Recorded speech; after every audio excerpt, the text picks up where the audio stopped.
Assalamualaikum warahmatullahi wabarakatuh. Perkenalkan, saya Deva Pratama Andiani, mahasiswa Ilmu Administrasi Bisnis Universitas Brawijaya. Nah, di sini saya akan membuat video mengenai perilaku konsumen merespon adanya dampak COVID-19 ini terhadap sektor udara atau penerbangan. Nah, tentu saja dengan adanya COVID-19 ini banyak sekali dampaknya. Salah satunya perilaku konsumen. Karena apa? Biasanya mereka menggunakan angkutan atau jasa udara, jadi mereka banyak tidak menggunakannya. Nah, pada dasarnya saat ini mereka yang menggunakan angkutan udara hanya mereka saja yang diperbolehkan dengan pemerintah dan dengan syarat. Itu dengan syarat ya.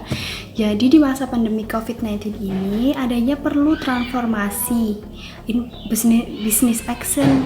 Karena kenapa aku katakan di sini aksi bisnis itu perlu transformasi? Karena kepada kebutuhan konsumen saat ini, dilihat dari kebutuhan konsumen saat ini, itu lebih menggunakan pola hidup yang new normal. Sehingga perilaku konsumen saat ini untuk menggunakan jasa angkutan udara lebih banyak menurunnya. Perusahaan penerbangan tetap bisa survive dengan menggantikan fokus mereka atau fokus bisnis mereka atau action yang diberikan mereka dari yang fokus kepada pelayanan penggunaan beralih menjadi jasa layanan pengantaran atau distribusi, sehingga mereka tetap bisa menjaga eksistensinya. Seperti contoh jasa layanan yang perlu mereka lakukan yaitu di pendistribusian logistik, bantuan logistik dari pemerintah disalurkan nantinya kepada masyarakat, entah diterbangkan ke daerah mana, semisal dari pusat Jakarta diterbangkan di daerah Papua, daerah Jawa, daerah Sumatera ataupun mana lainnya. Sehingga bisnis yang lebih dekat terlibat kepada tren saat ini, tren pasar saat ini.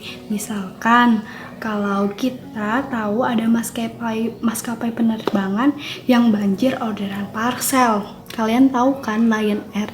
Lion Air itu mengubah bisnis mereka itu ke arah layanan parcel. Karena kenapa?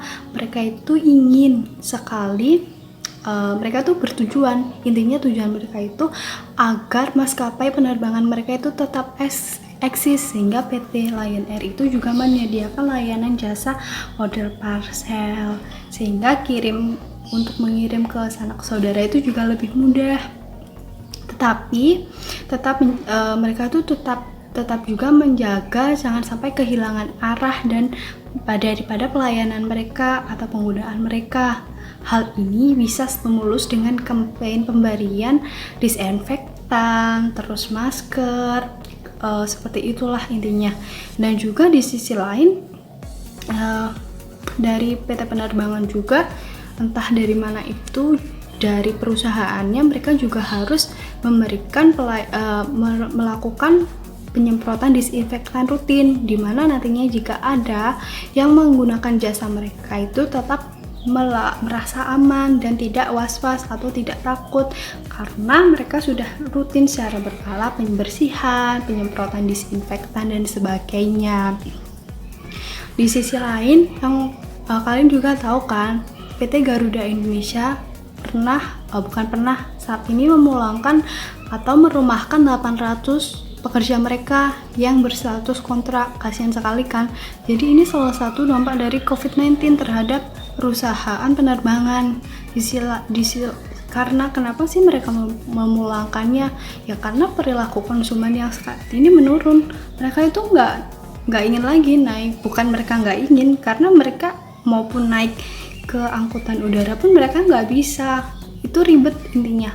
Mereka harus dengan syarat dan sebagainya. Apalagi untuk beberapa hari ini sedang dilakukan PSBB dan penutupan segala sektor angkutan, sehingga perusahaan harus memikirkan bagaimana agar mereka bisa survive. Salah satunya mengubahlah bentuk pelayanan mereka. Seperti itu. Mungkin dari saya. Wassalamualaikum warahmatullahi wabarakatuh. Terima kasih. Semoga bermanfaat.